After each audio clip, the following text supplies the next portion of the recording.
Hello and welcome back to my channel, जहाँ पे बातें होती है पेरेंटिंग टिप्स के बारे में एंड मोटिवेशन के बारे में।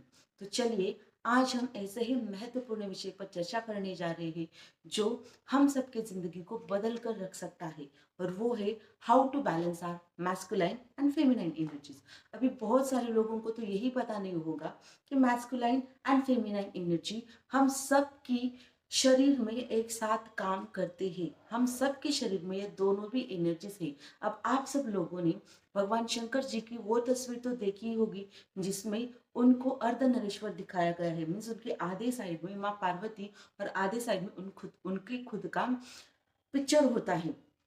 तो वही है शिव शक्ति ऊर्जा, यानी मैस्कुलाइन एंड फेमिनाइन एनर्जी। वो हम सब के जितने भी ह्यूमन बींग्स है, हम सबके शरीर में फेमिनाइन एंड मैस्कुलाइन एनर्जी होती ही है। तो उसको अगर हम बैलेंस नहीं कर रहे, और होता ये है कि डेली बेसिस पे ये एनर्जीज इम्बैलेंस होती रहती है।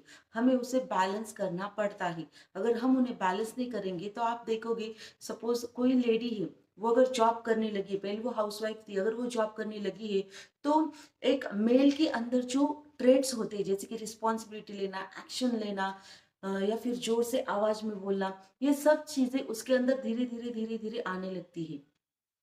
तो ये क्या है?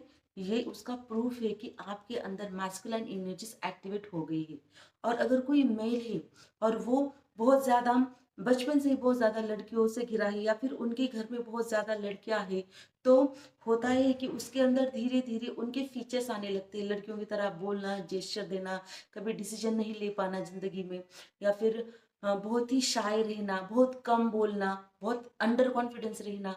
ये सब है कि उस मेल के शरीर में फेमिनाइन एनर्जी एक्टिवेट है। तो उसमें घबराने की बात कोई नहीं है, हम इसको बैलेंस कर सकते हैं। बहुत सारी बार आपने इसे सुना होगा कि नाड़ी शोधन प्राणायाम, हमने प्राणायाम के बारे में भी सुना होगा। प्राणायाम बहुत हेल्दी होता है हमारे शरीर के लिए। योगा, प्राणायाम, एक्सरसाइज, ये सारी बातें हमने डेली बेसिस पे करनी चाहिए। एटलीस्ट 30 मिनट्स करनी चाहिए, सुबह के या फिर शाम के 30 मिनट्स हमें इन सब चीज़ों के लिए देनी चाहिए। आप खुद ही देखोगे कि आपके जीवन में कितने सारे बदलाव होना शुरू हो गया है। अब इसमें हमें करना क्या होता है? अगर हम देखें कि हमारी जो लेफ्ट साइड होती है वो होती है हमारी फेमिनाइन एनर्जी, यानी इडा नाड़ी होती है उस साइड से। और जो पिंगला नाड़ी यानी जो राइट साइड की होती है वो होती है मैस्कुलाइन एनर्जी। और हमें उसको बैलेंस करना पड़ता है। अब आपने नाड़ी शोधन प्राणायाम में अक्सर देखा होगा कि ये दो थंब, ये जो उंगलियां होती है, ये यूज होती है। अगर सपोज इस साइड से हमने एयर ली तो दूसरी साइड से हमें बाद में छोड़नी पड़ती है। तो इस साइड से हमें एक नॉस्ट्रिल जो होती है वो दबा कर रखनी पड़ती है, हमें सांस अंदर लेनी पड़ती है, फिर सांस को होल्ड करके दूसरी नॉस्ट्रिल से इस नॉस्ट्रिल को हमें इस साइड से दबाना पड़ता है, फिर इस साइड से हमें वो छोड़नी पड़ती है, फिर अगेन इस साइड से हमें एयर लेके इस साइड से छोड़नी। जब हम ऐसे कुछ राउंड्स करेंगे और एटलीस्ट 21 डेज तक, मीन धीरे धीरे जैसे जैसे आप करोगे डेली बेसिस पे, तो आपको अपने आप पता चल जाएगा कि दोनों एनर्जीज आपके शरीर में बैलेंस होना शुरू हो गया है।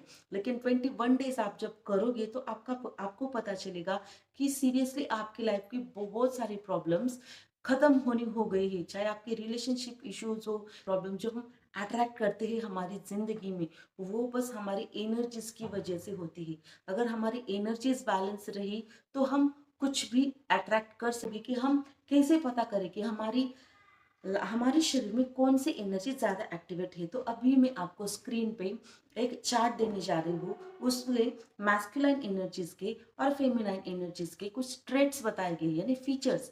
अगर आपके शरीर में मैस्कुलाइन एनर्जी है तो अगर वो फीचर्स आपको दिखाई दे तो आपको समझ लेना है कि आपके शरीर में वो एनर्जी एक्टिवेट है। तो आपको डेली बेसिस पे जो प्राणायाम मैंने बताया है उसको करना है। तो कैसा लगा है आज का वीडियो, मुझे कमेंट करके ज़रूर बताएं। अगर आप भी अपनी ज़िंदगी में कोई प्रॉब्लम फेस कर रहे हो तो कमेंट में ज़रूर बताएं। मैं उसी पर वीडियो लाने की ज़रूर कोशिश करूँगी, और जो भी आपकी प्रॉब्लम है उसे कैसे सॉल्व किया जा सकता है उसके बारे में भी बताऊँगी। तो आज के लिए बस इतना ही। मिलती हूँ आपसे अगले वीडियो में। तब तक के लिए धन्यवाद।